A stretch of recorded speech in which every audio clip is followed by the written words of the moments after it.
My name is Dan Schopsel. I'm chair of the Department of Geography here at the University of Western Ontario. Environment is a big topic on everyone's mind these days, and at Western we have a number of physical geographers who study the natural environment, looking at its water, climate, air, past climates, which help us solve some of the challenging problems that we have related to climate change, to management of urban resource problems. Listen to some of our physical geographers talk about their research. Hi, I'm Chris Smart. I'm a physical geographer working in hydrology and environmental monitoring. My research is primarily in environmental monitoring, looking at surface water and groundwater in alpine environments and in southwestern Ontario. Grad students really are key to undertaking this work. They are major players in the fieldwork side and in the analysis and presentation of the results. So usually they take on their own aspect of a monitoring project in groundwater and surface water, and then that is integrated into the broader body of work which their predecessors have done and which their subsequent students will be working on. There's really two new things which we're pursuing at the moment. One is trying to find more efficient ways of identifying where bacteria exist in the environment. This is pathogenic bacteria, which are harmful to humans, and understanding how they are mobilized and transported in surface water and groundwater. In general, what I'm trying to do is take a more intelligent approach to environmental monitoring and allowing informed management rather than prescriptive management. And the key to that is developing innovative monitoring strategies, but also developing ways of communicating scientific results to the community at large so that they can be informed stakeholders in environmental decision making. My grads seem to end up in equal measure in government agencies and environmental consulting companies.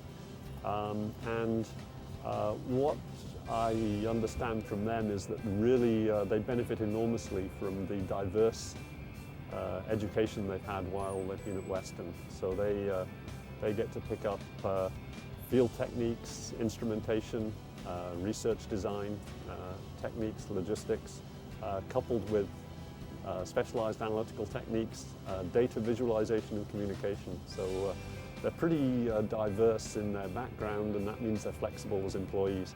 The program at large is unusual in that while it's strong in its diverse clusters, we still strongly believe in the interaction across the fields of geography, so that we produce people with a good breadth of knowledge in both human and physical aspects, which I think pays off eventually when they get out into the real world. It's certainly the skills that we need in the 21st century. So my name is James Vood. I'm an associate professor here at the Department of Geography, and my area of interest is in urban climatology, and in particular in the interaction of surface temperatures with the atmosphere that lies above the city. My research involves taking field measurements of surface temperature using a number of instruments. Oftentimes we use thermal imaging, which gives us spatial and temporal images that describe how surface temperature evolves in cities. And we combine that with typically measurements in the urban atmosphere of the energy balance and radiation balance of urban areas. And we also include modeling in our analysis, our ability on a computer to numerically simulate the processes that are taking place at the Earth's surface in cities and how they affect the atmosphere above it. Over the next few years, one of the things we're going to be looking at is the incorporation into the Canadian weather forecasting system, the ability to forecast conditions for Canadian cities. So we are at the moment developing a model that can represent how cities affect the weather in Canada, understanding the climate of cities and how actions in cities affect both the local climate and larger scale climates is a really great way to make a contribution, I think, in terms of improving the environment at all scales. Geography at Western is one of only 2 places in Canada where you can focus on the study of urban climates.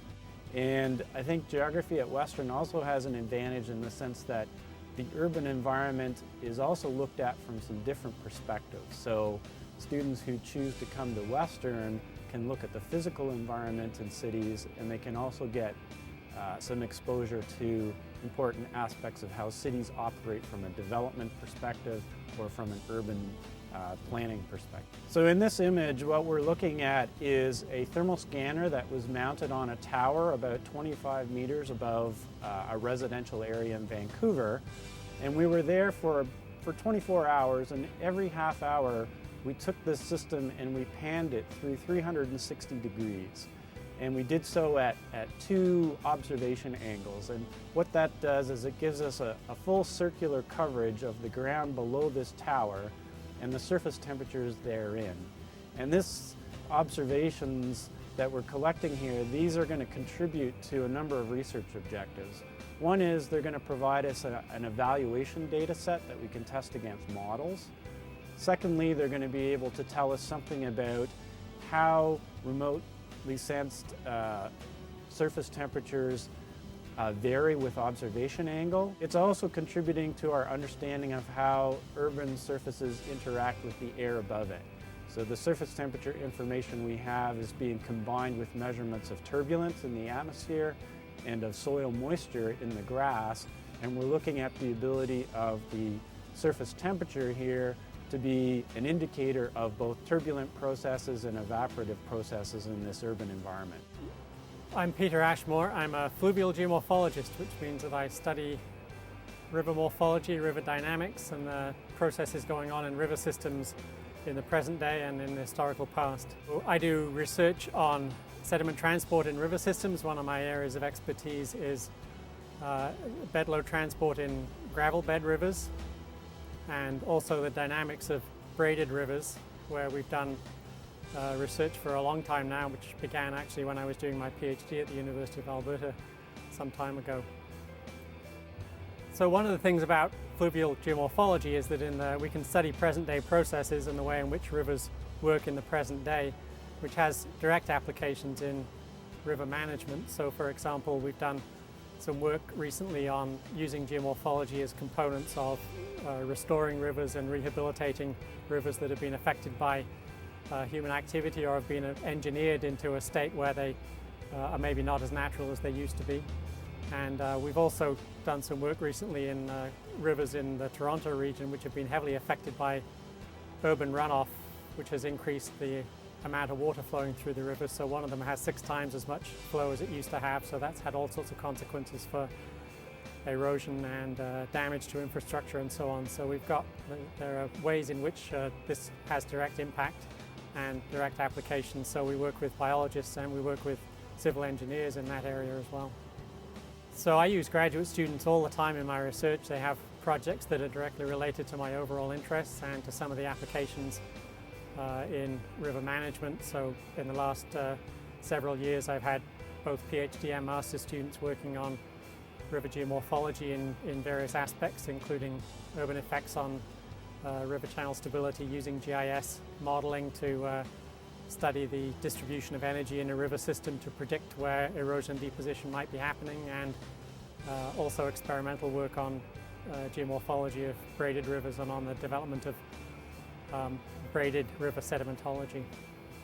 Well, in geomorphology we have a range of expertise at Western, so we've got people who've got expertise in glacial geomorphology and karst geomorphology, and also in different approaches. So we've got some people who are heavily committed to field work. There's people like me who are more experimental as well as field work, and then others who do computer-based modeling and numerical modeling of river systems and geomorphology. So we've got the full range of approaches and expertise.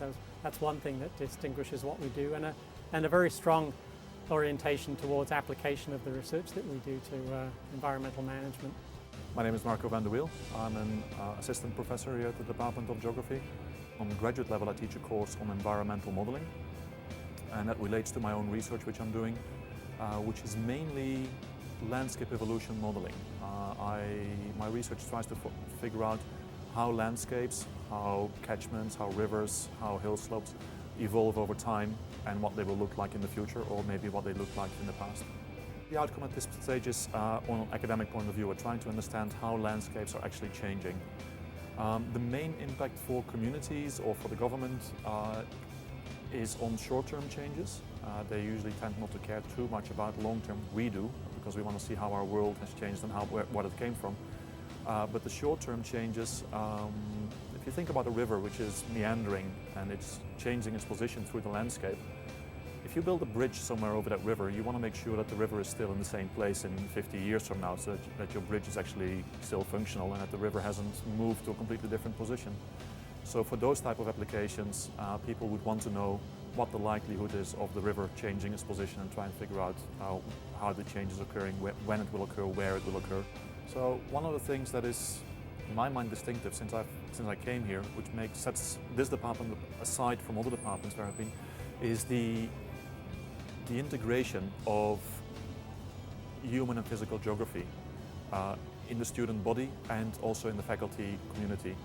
When I worked at different universities before I came over here, those communities, the physical geographers and the human geographers, they were very distinct, and there was very little interaction, certainly on a faculty level and usually even on a grad student level. So there wasn't much sharing of ideas as well. And that's something which is definitely different here in Western. We talk to each other, and the grad students talk to each other.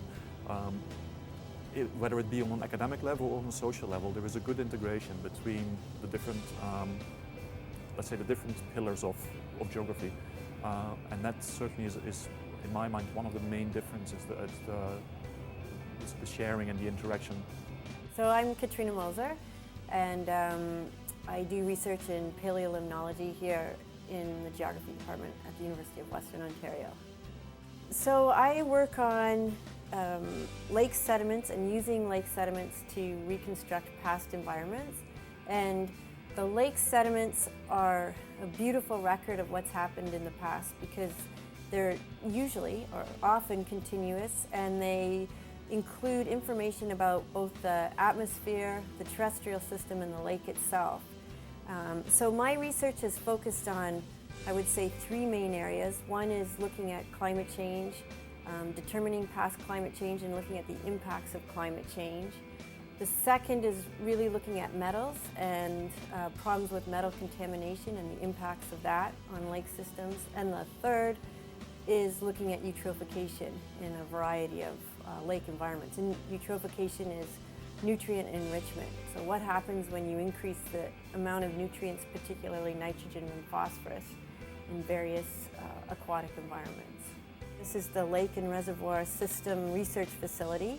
And as I said, the lab is focused on paleolimnological research using lake sediments to look at environmental change. A lot of the research we do in the lab is pretty applied, and in fact, sometimes we're answering specific questions that government agencies have asked us to answer. So for example, we are working right now with Utah State to try and understand why there are now toxic algal blooms in Great Salt Lake. And so that has a very direct application and a direct feeding into government policy. Other aspects of our research are maybe more academic. For example, trying to infer better records of climate change than presently exist, that span longer periods of time, that will allow us to better understand changes that have occurred and what the forcing mechanisms of those changes are over long periods of time. It gives us a better feel for natural variability. And so that should help plan for the future and what might happen in the future with climate warming.